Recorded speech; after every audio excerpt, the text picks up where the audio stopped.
Congressman, always good to have you with us. Thank you very much for being here. I know you're very busy with a lot of issues on oversight, but I just want to get your take on the president. You know, obviously, every president has only 24 hours in a day, but this president chose to use some of that time to get on a plane, go to Michigan, and walk in a picket line today with UAW workers, which is something that hasn't been done before. He has lost some traction with laborers, with blue-collar workers across this country, and no doubt he's politically trying to win them back. What do you make of that?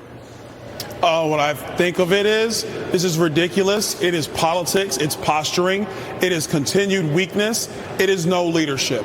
Joe Biden should be at the southern border, sealing our southern border, stopping the flow of drugs coming into this country. And with respect to what's going on with the auto workers, he needs to reverse course on his crazy Green New Deal electric car fantasy, because that is the thing that's going to cause those workers to lose jobs and to lose more wages, because that boondoggle simply does not make dollars for any of these companies. That's the bottom line. He is pandering, but he's a failure, so that's all he has. Congressman, I'm curious what you think about it. But they welcomed him there today, and the union embraced it. I wonder why they don't look at him and say exactly that. That you're going to take our jobs away with these green energy proposals. Why are you doing that? Let me be very clear. Who embraced him was the union leadership, because Joe Biden has been bought and paid for by union leadership since his first run for the U.S. Senate 50 years ago. But who is not embracing him are the rank and file men and women who are working every single day. They are the ones that are crushed by his inflation. They are the ones whose children have been left behind because of his crazy COVID-19 policies. And they are the ones who are going to have their hours cut and their wages cut because the companies they work for can't make enough money because of his stupid policy around electric cars. So this is an image of a 2-month-old baby this child was abandoned at the border and was picked up by Border Patrol officials. It just breaks your heart, obviously, to see all of these children coming across. At least 85,000, I'm sure more now, who have been released into the country. Where's the crisis management around these issues and who these children are being released to? Major questions. Let me just be clear. There's no crisis management with this White House. Joe Biden doesn't lead. Crises happen and he takes a nap. So it's going to be incumbent upon House Republicans to lead the way. There should be no funding for this government if our border is not secured. Because a simple question is, why would you fund a government that simply will not secure the homeland and its people?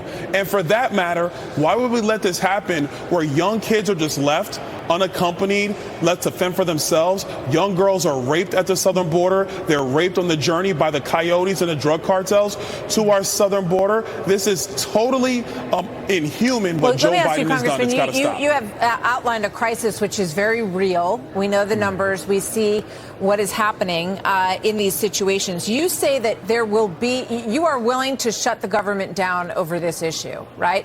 So take us through what you think is going to happen over the next few days as we run into the deadline and others want to pass this yet another continuing resolution to kick the can down the road.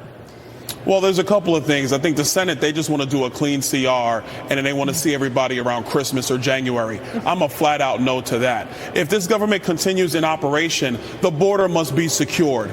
Period. Enough is enough. Our country cannot take this. I don't care about anybody's politics. You live in a red state, blue state, red city, blue city.